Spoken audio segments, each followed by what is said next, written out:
நாங்கள் ஏதோ இங்கே இந்த ஓரியன் மாலுக்கு தான் வந்திருக்கிறோம். ஃப்ரிட்ஜ்லாம் வந்து 4000 ருபீஸ்க்கு அண்ட் டிவிலாம் வந்து 4500 ருபீஸ். இது 5000 65,000 அம்மா எவ்வளோ ஆர்வமாக என்ன தெரியுமா ஃபோட்டோ எடுக்கிறாங்க.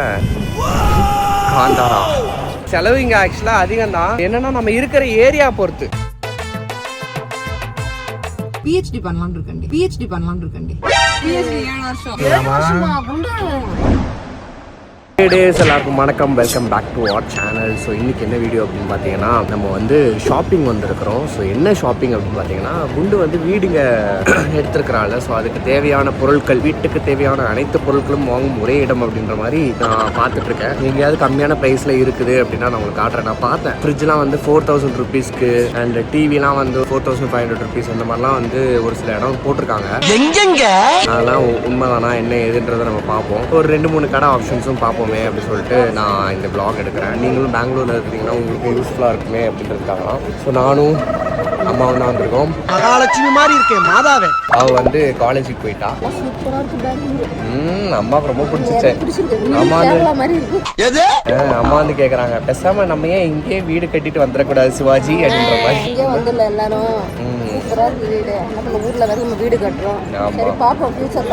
இப்போ நம்ம வீடியோக்குள்ள போகலாம்.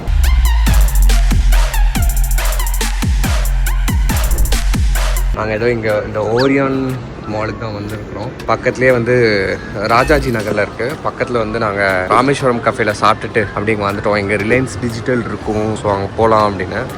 ஆக்சுவலி நான் வந்து இப்போது குண்டு கூட சுற்றிட்டு இருக்கேன். ஸோ வந்து எனக்கு ரொம்ப ஜாலியாக இருக்குது. இன்னொன்று எனக்கு வந்து ஒரு பிரச்சனை என்னன்னா, இவ இல்லை அப்படின்னா நான் வந்து ரொம்ப ஒரு மாதிரி அப்செட் ஆயிடுறேன், ஒரு மாதிரி ஆயிடுறேன். நான் அப்படி இருக்கவும் கூடாது தான். ஸோ அதுக்கான இன்டர்னல் ஒர்க்கு தான் நான் பண்ணிட்டு இருக்கேன். இப்போ நான் இவ கூட இருக்கிறேன்ல. ஸோ அதனால் எனக்கு வந்து செம்ம ஜாலியாக செம்ம ஹாப்பியாக இருக்குது. இதான் விஷயம். இது சொல்லணும்னு நினச்சேன். மறுபடியும் ஊருக்கு போகணும் அப்படின்றத நினச்சா ஸோ இது தாண்டாக தான் செய்யுது. நான் ஆக்சுவலாக என்ன பிளான் பண்ணியிருக்கேன்னா, ரிலையன்ஸும் குரோமாவும் தான் நான் வந்து சூஸ் பண்ணியிருக்கிறேன். லைக் பார்க்கலாம் அப்படின்னு. உங்களுக்கு ஏதாவது ஷாப் தெரிஞ்சா கூட கமெண்ட்ல போடுங்க. நான் எப்படியும் வாங்கிடுவேன். இப்போ பெங்களூர்ல மற்ற எல்லாரும் ஒரு புதுசா ஷிஃப்ட் ஆகிறவங்களுக்கா இருக்கட்டும், இல்ல ஏதாவது புதுசா பொருள் வாங்கணும்னு நினைக்கிறவங்களுக்கா இருக்கட்டும் யூஸ்ஃபுல்லா இருக்கும். என்ன மனுஷன் பெங்களூர்ல நீங்க இருக்கிறீங்க, இந்த வீடியோ பாக்குறீங்க அப்படின்னா உங்களுக்கு தெரியும்ல இந்த பிளேஸ்ல போனா இது கம்மியா இருக்கும் அப்படின்னு. ஃபார் எக்ஸாம்பிள் சென்னையில பாத்தீங்கன்னா ராமாபுரத்துல வந்து உங்களுக்கு சேரு, சோஃபாஸ் இதெல்லாமே கம்மியா இருக்கும். ராமாபுரம் அண்ட் கேகே நகர் இந்த 2 இடத்துலயுமே நீங்க வந்து ஆஃப் த பிரைஸ் இல்லைன்னா அதை விட அதிகமா 70% டிஸ்கவுண்ட்ல எல்லாம் உங்களுக்கு கிடைக்கும். ஸோ அந்த மாதிரி இங்க பெங்களூர்ல எந்தெந்த ஏரியா இருக்கு, என்னென்ன இருக்கு அப்படின்னு சொன்னீங்கன்னா மக்கள் போய் யூஸ் பண்ணிப்பாங்க. நானும் உங்களுக்கு எனக்கு தெரிஞ்சதெல்லாம் சொல்றேன்.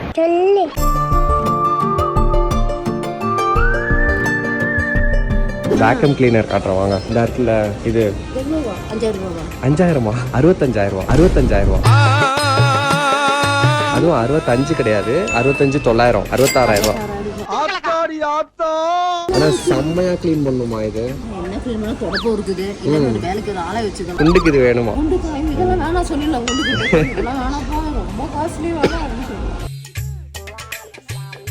ரிலையன்ஸ் பார்த்து முடிச்சாச்சு. ஆக்சுவலி ரேட்டு கரெக்டாக இருக்குது. எங்களுக்கு அது வந்து அதிகமாக ஃபீல் ஆகுது. ஒரு ஆளுக்கு வந்து நம்ம அவ்வளோ செலவு பண்ண முடியாது. ஏன்னா வாஷிங் மிஷின் வந்து ஸ்டார்டிங் ப்ரைஸே வந்து 22,000 போட்டிருக்காங்க.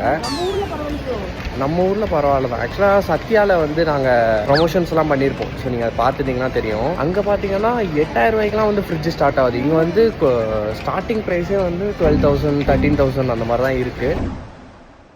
அம்மா எவ்வளோ ஆர்வமாக என்ன தெரியுமா ஃபோட்டோ எடுக்கிறாங்க. காந்தாரா கண்கண்ட தெய்வமே. காந்தாராவை பார்த்துட்டு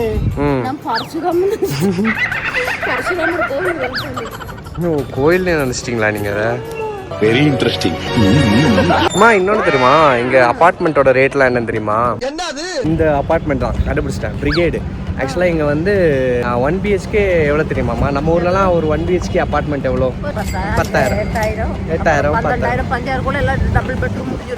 பிரிகேடுன்னு ஒரு இது இருக்கு. அது வந்து பார்த்தீங்கன்னா 35,000 ரூபா ஒரு 1 பெட்ரூம். 35,000 ரூபா. அதுவும் ஒரு 350 ஸ்கொயர் ஃபீட் தான் இருக்கும். என்னடா அது பகல் கொள்ளையா இருக்கு. இன்னொன்று ஃபீனிக்ஸ்ல உப்புசோ ஏதோ ஒரு சம்திங் எனக்கு பேர் மறந்துருச்சு. அது எவ்வளோ தெரியுமா? இது ரொம்ப அதிகமாக சொல்லிட்டீங்க. 40,000 இல்லை, 1 BHK வந்து 1.5 லட்சம் நினைக்கிறேன். இஎம்ஐ இல்லை, வாடகை. ஆமா, அது 3 BHK வந்து 4.5 லட்சம் ரூபா. நாடு எங்க நோக்கி போகணும்னு சொல்லி இந்த இந்தியா 4 லட்சம் ரூபாய்க்கு நம்ம வீடு கொடுத்தா எப்படி குத்தரம் பண்ணி எப்படி சாப்பிடுவோம்? ரொம்ப தப்புங்க. நாங்க அங்க ஒரு இடத்துல போயிட்டு ஃபர்ஸ்ட் வீடு தேட போனோம். 4 லட்ச ரூபாய் 4.5 லட்ச ரூபாய் சொன்னாங்க. ஆக்சுவலா இந்த 3.5 லட்சம் 4 லட்சம் அந்த கதை எனக்கு உண்மையானு தெரியல. பட் நான் பார்த்தேன்னா உங்களுக்கு ஸ்கிரீன்ஷாட் கூட ஆட் பண்றேன். சரி சரி சரி. நாங்க ஒரு இடத்துல போயிட்டு கேட்டோமா, பிரஸ்டீஜ் அபார்ட்மெண்ட்ஸ் வந்து 1 BHK 40,000. அதுவும் ஃபர்னிஷ்லாம் கிடையாது, வெறும் வீடு. பிரஸ்டீஜோடது கிடையாது. பிரஸ்டீஜ் வந்து வேற ஒருத்தவங்க சஜஸ்ட் பண்ணாங்க. பிரஸ்டீஜ்ல வந்து வாடகை எவ்வளவு தெரியுமா? 2 BHK வந்து 1 லட்சம் ரூபா. இந்த நாடு எங்கேயா போகுது? இப்ப எப்படி ஆயிடுச்சுன்னா, நமக்கு வர வருமானம் 1000த்துல வருது, செலவுலாம் லட்சத்துல இருக்கு. என்ன பண்றது? நம்ம வர்ற வருமானம் லட்சத்துலயும் செலவுகள் 1000த்துலயும் இருந்தா பரவாயில்ல. கொஞ்சம் சேஃப்டி பண்ணிக்கலாம் ஆமா. காலத்துக்கு சாத்தியமே கிடையாது. அப்பெல்லாம் வந்து பாட்டு பாடினாங்களே, வரவு 8 செலவு 10. இப்ப என்னன்னா வரவு வந்து 1000 செலவு லட்சம். அந்த மாதிரி தான் இப்போ வச்சிருக்க காலம். யாராவது மியூசிக் டைரக்டர் இல்ல யாராவது இருந்தீங்கன்னா, லிரிகிஸ்ட் இருந்தீங்கன்னா, இப்போ இந்த பாட்டை இந்த மாதிரி ஏதாவது பாட்டை கிரியேட் பண்ணி போடுங்கப்பா. பண்ணிடுவோம். செலவு இங்க ஆக்சுவலா அதிகம் தான். என்னன்னா நம்ம இருக்கிற ஏரியா பொறுத்து. அவுட்டர்ல போய் தங்குறோம்னு வச்சுக்கோங்களேன், அங்கெல்லாம் வந்து 8,000 ரூபாய் 10,000 ரூபாய்க்குலாம் 1 BHK இருக்கு. சென்னை சிட்டி மாதிரி சென்னையோட மெயின் சிட்டிக்குள்ள இருந்தோம்னா அப்படி அதிகமா. ஆனா எனக்கு தெரிஞ்சு சென்னையிலே இவ்வளவு வாடகை கிடையாதுமா. தாய்ஷான்னு சொல்லிட்டு நம்ம சென்னையில ஒரு அபார்ட்மெண்ட் இருக்கு. சோஃபார் அதுதான் வந்து கொஞ்சம் பெஸ்டான ஒரு அபார்ட்மெண்ட் அப்படின்ற மாதிரி சொல்றாங்க. 3 BHK வந்து 40,000 ரூபா தான். பரவாயில்லையே. ஸோ காசா கிராண்டா இருக்கட்டும், இல்லை அது எல்லாமே வந்து அந்த ரேஞ்சில் தான் இருக்கு. நான் ஃபர்ஸ்ட் டைம் எவர் நான் வந்து லேக்ஸ்ல வந்து வாடகை கேள்விப்பட்டது பெங்களூர்ல தான்.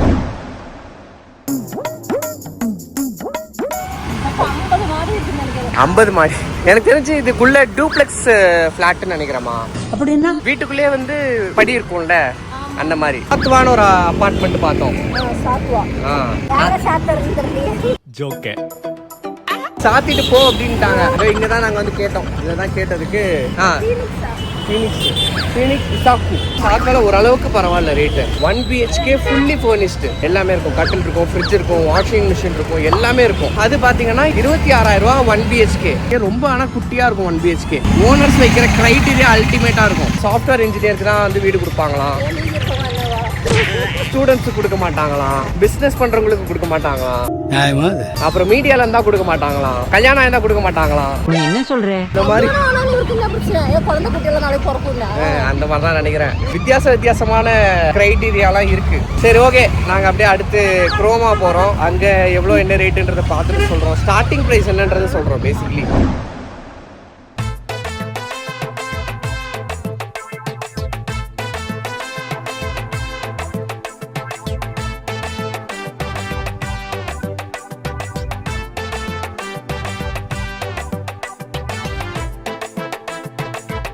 வெல்கம் பேக் குண்டு. ஹலோ, வெல்கம் பாப்பிமா. எப்படி போச்சு கிளாஸ்? சூப்பரா போச்சு. இன்னைக்கு கொஞ்சம் நிறைய வந்து இன்ட்ரெஸ்டிங்கான விஷயம்லாம் வந்து நாங்க கத்துக்கிட்டோம். Super very good. நிறைய நம்ம பிராண்டுக்கு வந்து நம்ம வந்து இத்தனை நாள் நான் ஒரு பிசி கிராஜுவேட்டா running we were running the brand. இப்போ வந்து as a fashion masters in fashion student வந்து ஐயா ரொம்ப தான் பெருமை. we are running the brand. PhD பண்ணலாம்னு இருக்கேன். உண்மையா நல்லா இருக்குதா? இன்னொரு 2 வருஷம் இங்க உட்காந்துக்கலாம்னு பாக்குறேன். PhD 7 வருஷம். 7 10 PhD எங்க பண்ணணும்லாம் இல்ல. எதுக்குன்னா எனக்கு ரொம்ப இன்ட்ரெஸ்டிங்கா இருக்கு. நான் இன்னைக்கு கிளாஸ்ல உட்காந்து அசைன்மெண்ட்லாம் நானே முடிச்சிட்டேன். நான் பாறேன் கடவுள் அசைன்மெண்ட் முடிச்சிட்டேன். உட்காந்து படிக்க ஆரம்பிச்சிட்டேன். நான் அடுத்த எக்ஸாமுக்கு இன்னும் பல மாசம் இருக்கு. அதுக்குள்ள வந்து பார்த்தா வந்துட்டாங்க. படிச்சு முடிச்சிட்டியா? இல்ல பாப்பா தான் படிக்க ஆரம்பிச்சேன். எழுதி முடிச்சிட்டேன். அசைன்மெண்ட் முடிச்சிட்டேன். Oh super very good, well and good. எனக்கு இந்த மாதிரி சப்ஜெக்ட்ஸ் பிடிச்சிருக்கு. நான் ஏன் வந்து கம்ப்யூட்டர் எடுத்தேன்னு யோசிச்சு ஃபீல் பண்றேன். இப்போ அதுதான் எனக்கு பிடிக்கும். இப்போ என்ன பண்ணீங்க நீங்க? இன்னைக்கு என்ன விட்டு ஜாலியா மஜா பண்ணீங்களா? லேன்ஸ் பார்த்து முடிச்சாச்சு. ரொம்ப நல்லா மஜா பண்ணோம். நாங்க போனோம் ராமேஸ்வரம் கஃபேல போயிட்டு தோசை சாப்பிட்டோம். பூஸ்ட் குடிச்சோம். நான் கேட்டேனா? அதுக்கப்புறம் நேரா குரோமா போயிட்டு வாஷிங் மிஷினும் ஃப்ரிட்ஜும் வாங்கலாம்னு போனோம். அதுக்கப்புறம் பார்த்தேன்னா நிறைய ஆன்லைன்ல நான் தேடி வச்சிருக்கிறேன். இன்னொன்னு ஒரு இது இருக்கு, ஒரு சில கடை இருக்கு. அங்கெல்லாம் பார்த்தீங்கன்னா 4,000க்கு வாஷிங் மிஷின், 6,000க்கு ஃப்ரிட்ஜ், அந்த மாதிரிலாம் இருக்கு. ஆனா அது வந்து யூஸ்டு அப்ளையன்சஸ் அப்படின்னு ஒரு கடை இருக்கு. ஆக்சுவலா நான் ஒரு பாலிசி வந்து ஃபாலோ பண்றேன். சொல்லிட்டு கிளம்பு. எலக்ட்ரிக்கல் அண்ட் எலக்ட்ரானிக்ஸ் மட்டும் நான் எப்பவுமே செகண்ட் ஹேண்ட் வந்து ப்ரிஃபர் பண்ண மாட்டேன். ஏன்னா அதுல என்ன பிரச்சனை இருக்குன்னே நமக்கு தெரியாது. என் கையில இருக்கிற வரைக்கும் அது நல்லா இருக்கும். நான் அதை கொடுக்கும் போது ஒரு பிரச்சனை வந்தா கூட அதுக்கப்புறம் அது பிரச்சனை வந்துகிட்டே தான் இருக்கும். பட் ஆனா காரா இருக்கட்டும் இல்ல பைக்கா இருக்கட்டும், மெயினா நம்ம வெஹிக்கிள் செகண்ட் ஹேண்ட் தான் ப்ரிஃபர் பண்ணுவோம். வெஹிக்கிள்ஸ் அப்புறம் வேற எதுவும் இல்லை. இதுதான் அவ்வளவுதான், வேற எதுவும் எனக்கு பசிக்குது. உனக்கு உன் பிரச்சனை. ஓகே, அடுத்த கடைக்கு வந்தாச்சு. இங்கேயும் போய் பார்ப்போம். ஆனால் கூட்டிட்டு வந்தாச்சு. ஏன்னா நாங்கள் தான் வாங்கினோம்னா இதில் கலர் இது சரியில்லை. எனக்கு ஏஸ்தட்டிக்காக வேணும், ஏஸ்தட்டிக்காக வேணும்ண்ணா. அதனால தான் பூட்டின கடையை திறந்து பார்க்க போகிறோம். சரி, ஓகே, பார்ப்போம். போய்டு உள்ளே போட்டு பூட்டிடுவாங்க ஒன்று.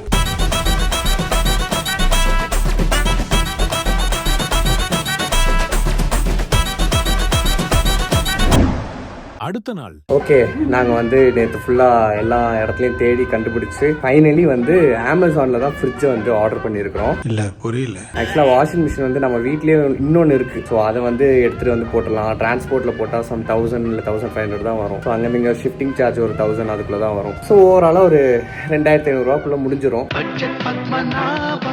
அது இன்னொன்று நல்ல பெரிய வாஷிங் மிஷின். ஸோ அதனால் அது கொண்டு வந்து போட்டுடலாம் அப்படின்னு எங்களோட பிளான். இப்போ இன்னைக்கு, அதாவது நெக்ஸ்ட் டே, நாங்கள் வந்து ரொம்ப முக்கியமான ஒரு வேலை நாங்கள் பார்த்துட்டு இருக்கோம் 2 பேரும். நான் வந்து இந்த லேபிளையோட ஃபவுண்டர், ஐ மீன் கோ ஃபவுண்டர் நான். Hi, this is Ram Balaji, co-founder of iPassion Studio. ஒரு பெரிய பிஸ்னஸ் பர்சன். ஸோ எங்கள் லெவலுக்கு நாங்கள் வேலை பார்க்கணும் இல்லையா, அதனால நாங்கள் வந்து கொடி கட்டி கொடுத்துட்ருக்கோம்.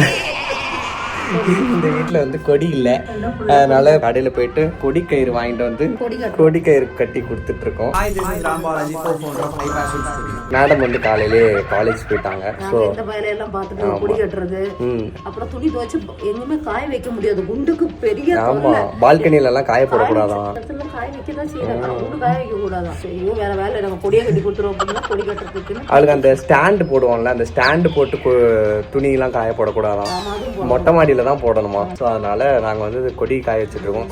ஐயோ, நான் மறந்துட்டேன், டக்குன்னு பிடிங்க. நான் போயிட்டு செருப்பு வாங்க போனோம். அதுக்கப்புறம் வீட்டில் பல்புலாம் வந்து புதுசாக மாட்ட வேண்டியது இருக்கு. ரொம்ப முக்கியமான வேலைகள்லாம் எனக்கு நிறைய பேர் இருக்கு. நான் கொடி கட்டிட்டு இருக்கும்போது நிறைய பேர் எனக்கு கால் பண்ணீங்க. என்னால் ஃபோன் எடுக்க முடியல. I'm very sorry. நான் ரொம்ப பிஸியாக கொடி கட்டிட்டு இருந்ததுனால என்னால் ஃபோன் எடுக்க முடியல. நான் கொடி கட்டி முடிச்சுட்டு நான் உங்களுக்கு கால் பண்ணுறேன். கொழுப்பு போக மனுஷன் இங்க என்ன நான் தான் அவகிட்ட சொன்னேன், இங்கே ஒரு ஓரமாக என்ன படுக்கிறதுக்கு ஒரு இடம் கொடுத்தேன்னா காலம் ஃபுல்லாக நான் எனக்கு அடிமையாக கிடப்பேன். உன் காலடி நாய் செல்வி, உன் காலடி நாய் சமைச்சு போட்டு அப்படின்றேன். அவன் செருப்பால் அடிப்பேன், மரியாதையா போ, ஆஃபீஸை போய் பாருன்னு சொல்லிட்டு நான் துரத்தி விட்டுக்கிட்டே இருக்கிறா. எனக்கு கஷ்டமா இருக்கு. அங்க வந்தாங்கன்னா உண்மைன்னு உட்கார்ந்து இருக்கிறது.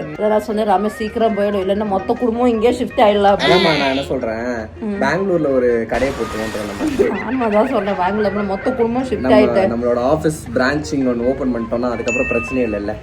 பிரச்சனையே இல்லை, இங்கே வந்துடலாம் மொத்த குடும்பம். சரி, எனக்கு நிறைய வேலை இருக்கு. நான் கொடி கட்டிட்டு நான் போனோம். போயிட்டு சிக்கன் வேற வாங்கிட்டு வரணும் சமைக்கிறதுக்கு. ஆனால் எங்களுக்கு ஹோட்டல் சாப்பாடு அந்த அளவுக்கு சரியாகல.